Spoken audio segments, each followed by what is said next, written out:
Good morning. Today we are going to read the first chapter of history. When, where and how.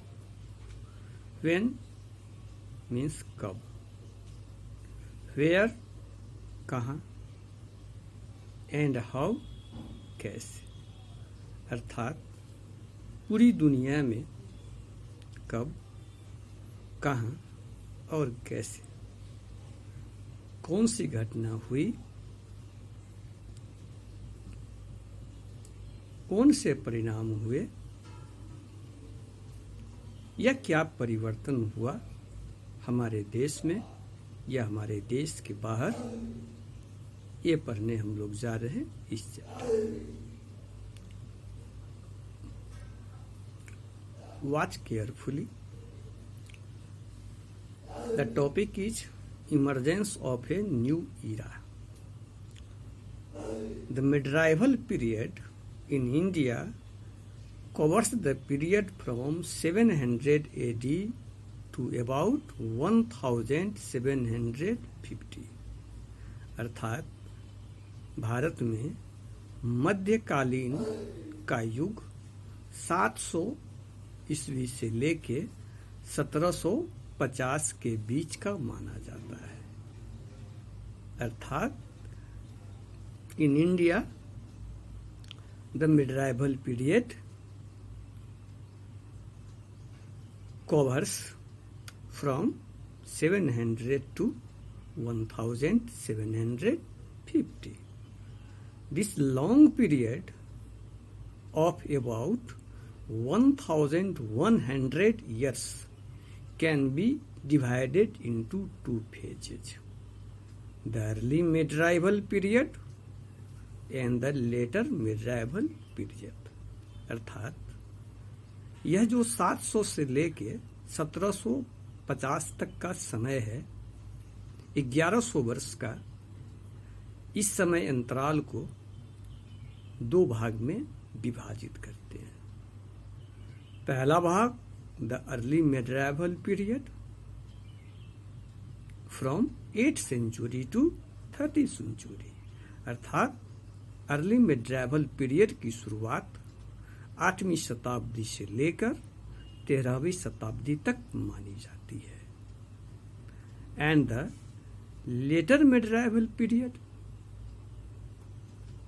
और जो letter medieval period है, इस काल को हम लोग 13वीं शताब्दी से लेकर 18वीं शताब्दी तक को मानते हैं। In the early medieval period, we find that there were constant power struggle among the region kingdom of North and South India, characterized by frequent rise and fall of kingdom। अर्थात जो अर्ली medieval पीरियड है, इसमें हमारे देश में जो regional kingdom थे, अर्थात क्षेत्रीय जो राज्य हुआ करते थे, ये राज्य नॉर्थ में भी थे और साउथ में भी थे। इन राज्यों के बीच लगातार युद्ध होता था। The Palas, Pratiharas, Rashtrakutas, Cholas and Rajput were the powerful dynasty that ruled in different part of India। अर्थात पाल वंश, प्रतिहार वंश, राष्ट्रकूट वंश, चोल वंश और राजपूत वंश हमारे देश के शक्तिशाली वंशज थे, जो भारत के अलग अलग भागों में राज्य करते थे।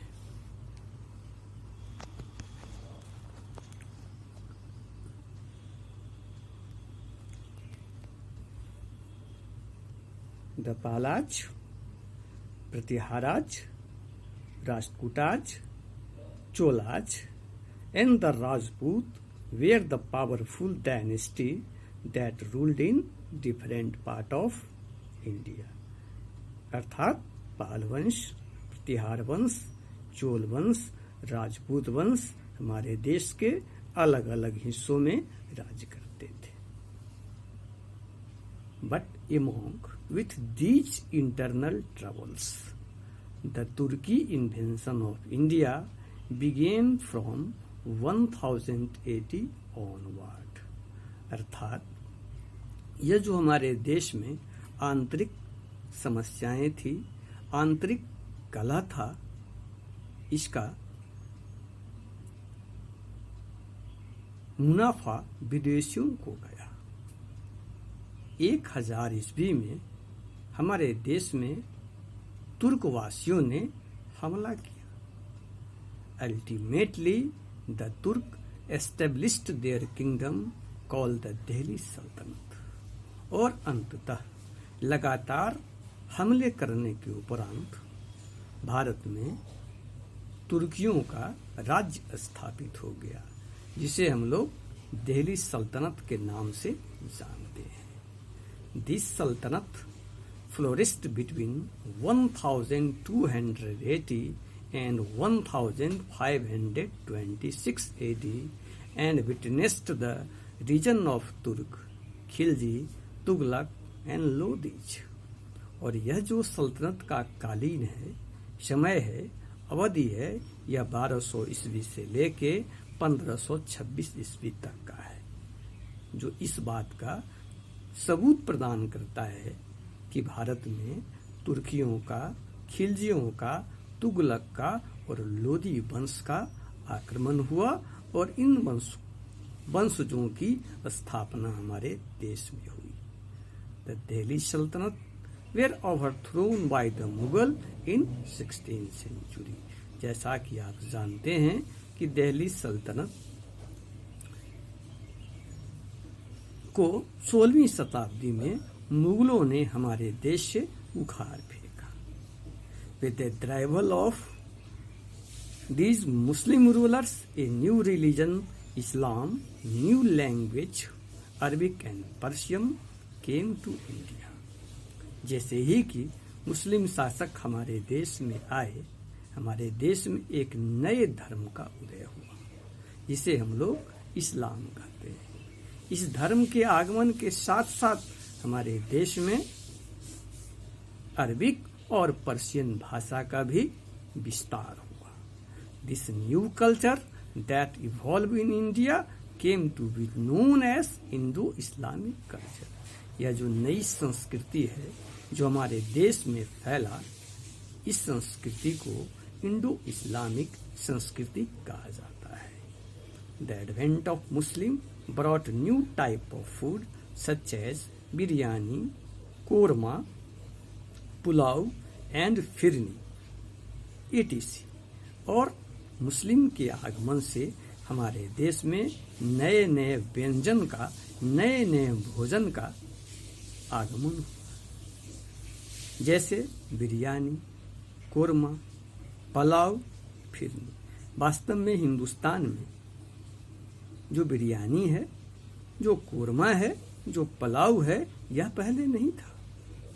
यह मुस्लिम के द्वारा हमारे देश में लाया गया। Mangoes, grapes, tobacco, chillies and ice were also introduced during this period.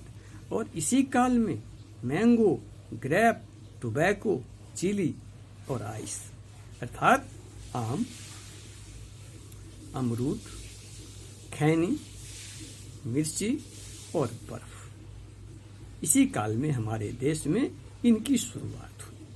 Toward the end of 15th century European trader began trading with India. और 15वीं शताब्दी के अंत में यूरोप के व्यापारी थे, वे भारत में व्यापार करने लगे। The first to arrive were the Portuguese, अर्थात भारत में सबसे पहले पुर्तगाली आए। They were followed by the English, Dutch and the French। पुर्तगालियों के आगमन के उपरांत हमारे देश में इंग्लिश, इससे ब्रिटिश ईस्ट इंडिया कंपनी कहती है, वे आए, डच कंपनी आई और फ्रांसीसी ईस्ट इंडिया कंपनी भी हमारे देश में आगमन हुआ इनका। By the mid 18th century, the English managed to oust the other European trading power and started the process of conquering and colonizing India. 18वीं शताब्दी के मध्य में जो ईस्ट इंडिया कंपनी थी, जो इंग्लैंड की कंपनी थी, वे पूरे भारत में अपने व्यापार और शक्ति को बढ़ा लिया और धीरे धीरे पूरे भारत को अपने कब्जे में